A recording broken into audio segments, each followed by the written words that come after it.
ओम नमो भगवते वासुदेवाय।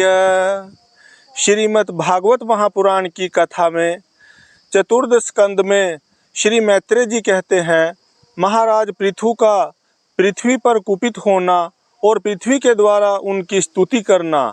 इस कथा का वर्णन इस प्रकार है। इस प्रकार जब वंदीजन ने महाराज पृथु के गुण और कर्मों का बखान करके उनकी प्रशंसा की, तब उन्होंने भी उनकी बड़ाई करके तथा उन्हें मनचाही वस्तुएं देकर संतुष्ट किया। उन्होंने ब्राह्मण आदि चारों वर्णों, सेवकों, मंत्रियों, पुरोहितों, पुरवासियों, देशवासियों, भिन्न भिन्न व्यवसायियों तथा अन्यान्य अज्ञानुवर्तियों का भी सत्कार किया। विदुर जी ने पूछा, ब्रह्मान, पृथ्वी तो अनेक रूप धारण कर सकती है, उसने गौ का ही रूप क्यों धारण किया? और जब महाराज पृथु ने उसे दूहा, तब बछड़ा कौन बना और दूहने का पात्र क्या हुआ? पृथ्वी देवी तो पहले स्वभाव से ही ऊंची नीची थी, उसे उन्होंने समतल किस प्रकार किया? और इंद्र उनके यज्ञ संबंधी घोड़े को क्यों हर ले गए? ब्रह्मज्ञानियों में श्रेष्ठ भगवान सनत कुमार जी से ज्ञान और विज्ञान प्राप्त करके वे राजर्षि किस गति को प्राप्त हुए?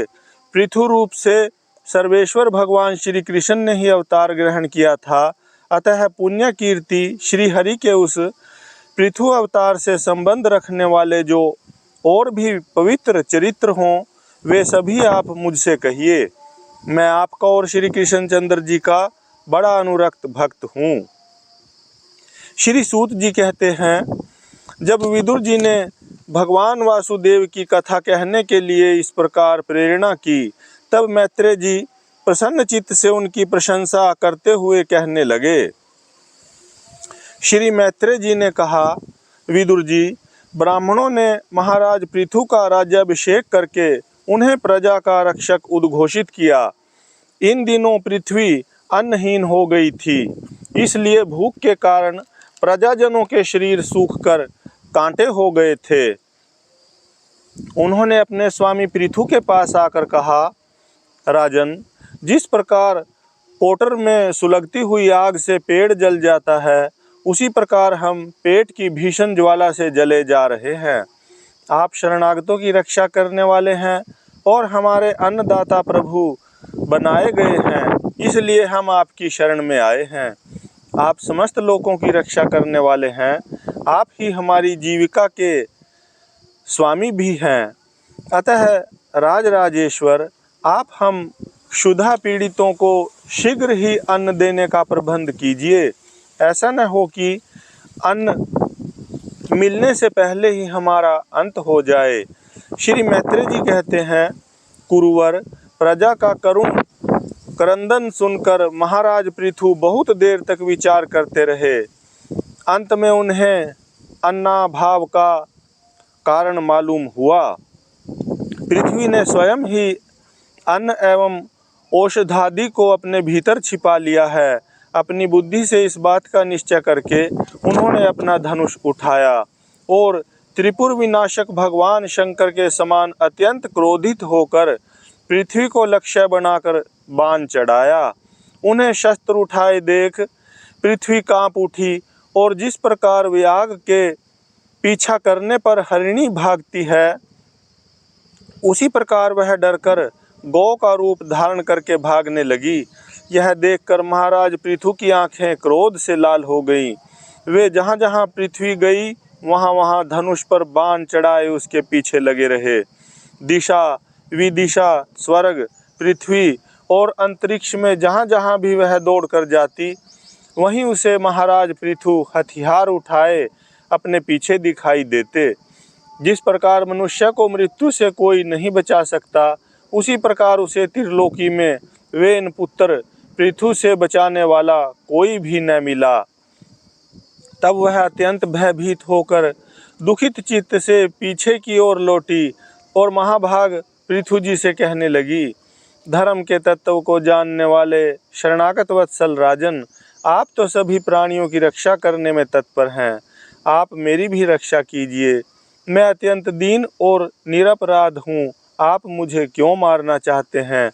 इसके सिवा आप तो धर्मज्ञ माने जाते हैं। फिर मुझे स्त्री का वध आप कैसे कर सकते हैं?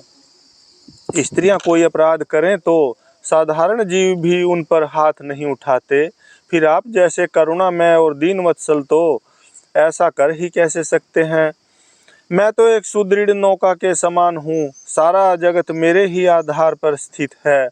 मुझे तोड़कर आप अपने को और अपनी प्रजा के जल के ऊपर कैसे रखेंगे? महाराज पृथु ने कहा, पृथ्वी, तू मेरी आज्ञा का उल्लंघन करने वाली है। तू यज्ञ में देवता रूप से भाग तो लेती है, किंतु उसके बदले में हमें अन्न नहीं देती। इसलिए आज मैं तुझे मार डालूंगा। तू जो प्रतिदिन हरी हरी घास खा जाती है और अपने थन का दूध नहीं देती, ऐसी दुष्टता करने पर तुझे दंड तो अनुचित नहीं कहा जा सकता। तू ना समझ है। तूने पूर्व काल में ब्रह्मा जी के उत्पन्न किए हुए अन्नादि के बीजों को अपने में लीन कर लिया है और अब मेरी भी परवाह न करके उन्हें अपने गर्भ से निकालती नहीं। जब मैं अपने बाणों से तुझे छिन्न भिन्न कर तेरे मेदे से इन क्षुधातुर और दीन प्रजाजनों का करुण क्रंदन शांत करूंगा, जो दुष्ट अपना ही भोजन करने वाला तथा अन्य प्राणियों के प्रति निर्दय हो, वह पुरुष, स्त्री अथवा नपुंसक कोई भी हो, उसका मारना राजाओं के लिए न मारने के ही समान है। तू बड़ी गर्वीली और मदोन्मता है। इस समय माया से ही यह गौ का रूप बनाए हुए है। मैं बाणों से तेरे टुकड़े टुकड़े करके अपने योग बल से प्रजा को धारण करूंगा। उस समय महाराज पृथु काल की भांति क्रोधमयी मूर्ति धारण किए हुए थे। उनके ये शब्द सुनकर धरती कांपने लगी और उसने अत्यंत विनीत भाव से हाथ जोड़कर कहा। पृथ्वी ने कहा, आप साक्षात परम पुरुष हैं तथा अपनी माया से अनेक प्रकार के शरीर धारण कर गुण में जान पड़ते हैं।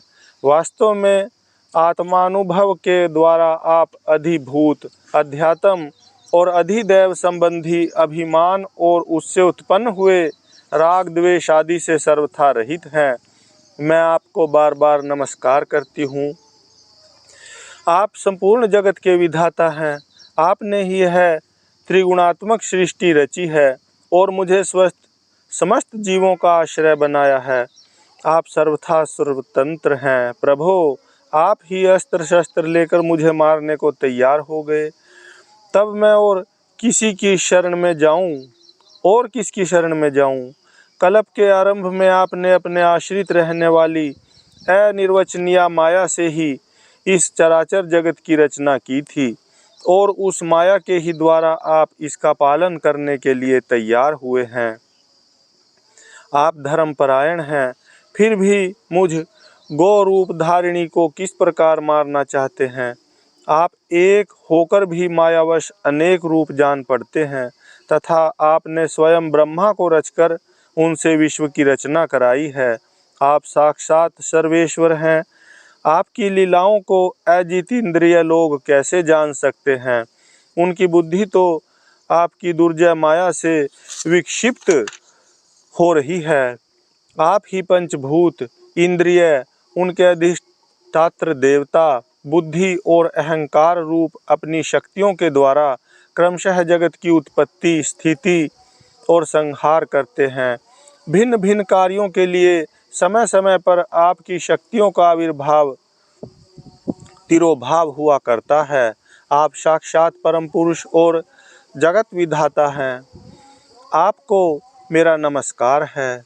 अजन्मा प्रभो, आप ही अपने रचे हुए भूत, इंद्रिय और अंतःकरण रूप जगत की स्थिति के लिए आदि वराह रूप होकर मुझे रसातल से जल के बाहर लाए थे। इस प्रकार एक बार तो मेरा उद्धार करके आपने धराधर नाम पाया था।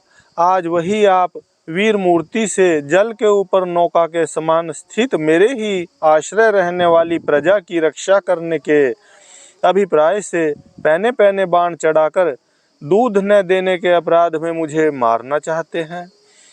इस त्रिगुणात्मक सृष्टि की रचना करने वाली आपकी माया से मेरे जैसे साधारण जीवों के चित्त मोहग्रस्त हो रहे हैं।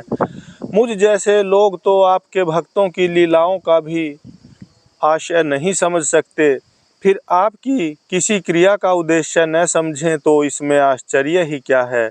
अतः जो इंद्रिय संयम आदि के द्वारा विरोचित यज्ञ का विस्तार करते हैं, ऐसे आपके भक्तों को भी नमस्कार है।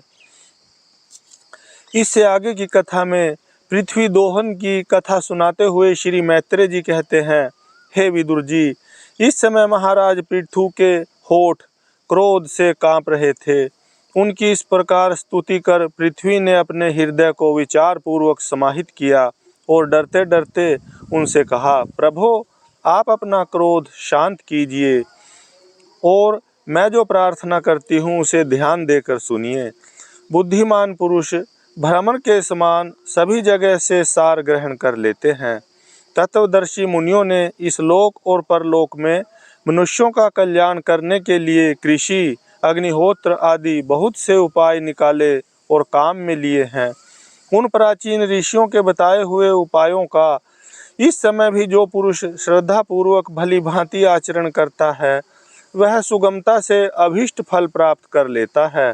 परंतु जो अज्ञानी पुरुष उनका अनादर करके अपने मनः कल्पित उपायों का आश्रय लेता है, उसके सभी उपाय और प्रयत्न बार बार निष्फल होते रहते हैं।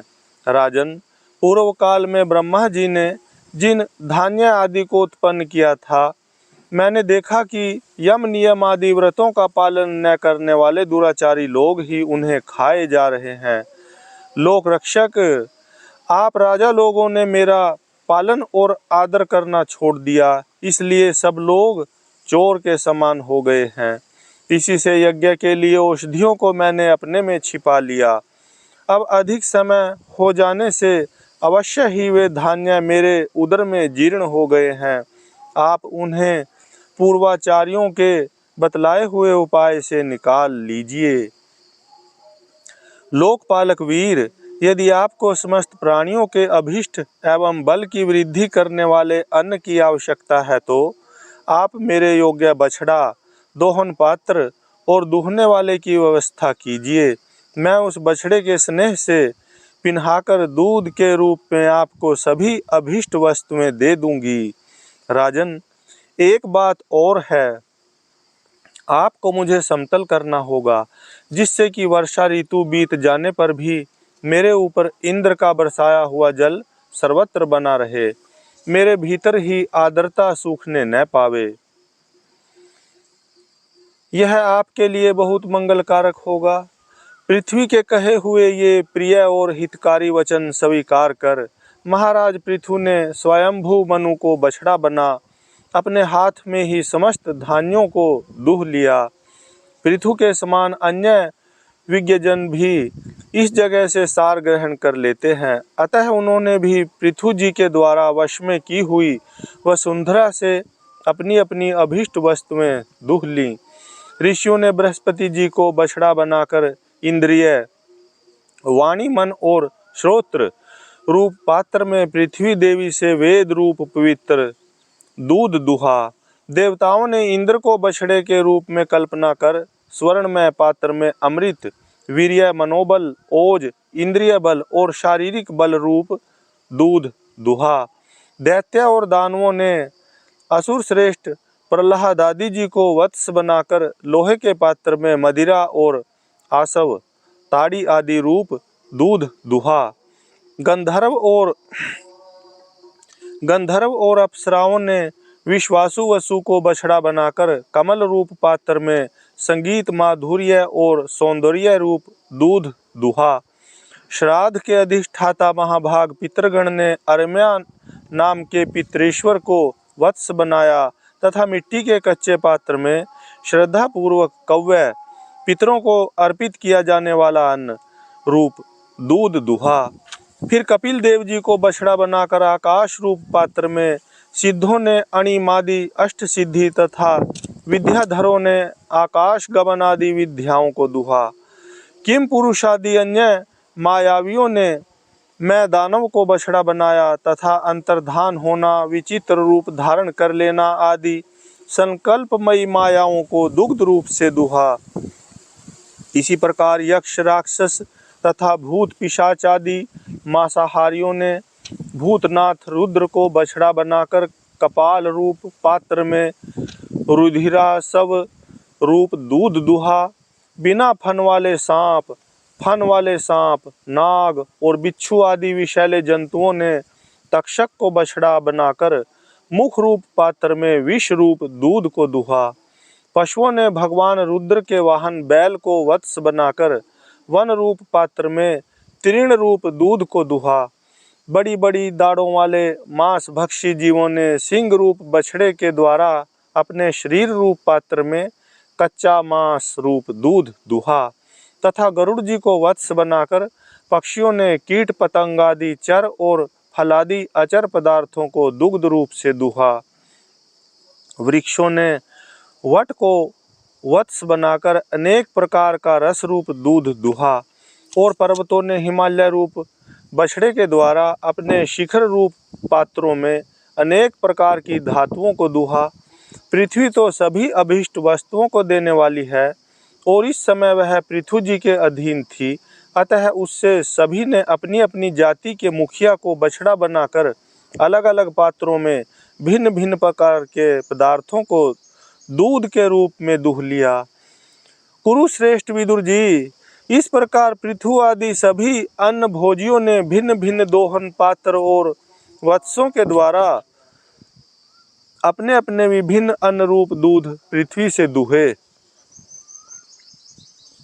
इससे महाराज पृथु ऐसे प्रसन्न हुए कि सर्व काम दुहा पृथ्वी के प्रति उनका पुत्री के समान स्नेह हो गया और उसे उन्होंने अपनी कन्या के रूप में स्वीकार कर लिया। फिर राजा धीराज पृथु ने अपने धनुष की नोक से पर्वतों को फोड़कर इस सारे भूमंडल को प्रायः समतल कर दिया। वे पिता के समान अपनी प्रजा के पालन पोषण की व्यवस्था में लगे हुए थे। उन्होंने इस समतल भूमि में प्रजा वर्ग के लिए जहाँ तहाँ यथा योग्य निवास स्थानों का विभाग किया। अनेकों गांव, कस्बे, नगर, दुर्ग, अहीरों की बस्ती, पशुओं के रहने के स्थान, छावनियाँ, खाने, किसानों के गांव और पहाड़ों की तलहटी के गांव बसाए। महाराज पृथु ने पहले इस पृथ्वी तल पर पुरग्राम आदि का विभाग नहीं था। महाराज पृथु से पहले इस पृथ्वी तल पर पुरग्राम आदि का विभाग नहीं था। सब लोग अपने अपने सुविधा के अनुसार बेखट के जहाँ तहाँ बस जाते थे। हरिओम तत्सत, हरिओम तत्सत, हरिओम तत्सत। ओम नमो भगवते वासुदेवाय। ओम नमो भगवते वासुदेव।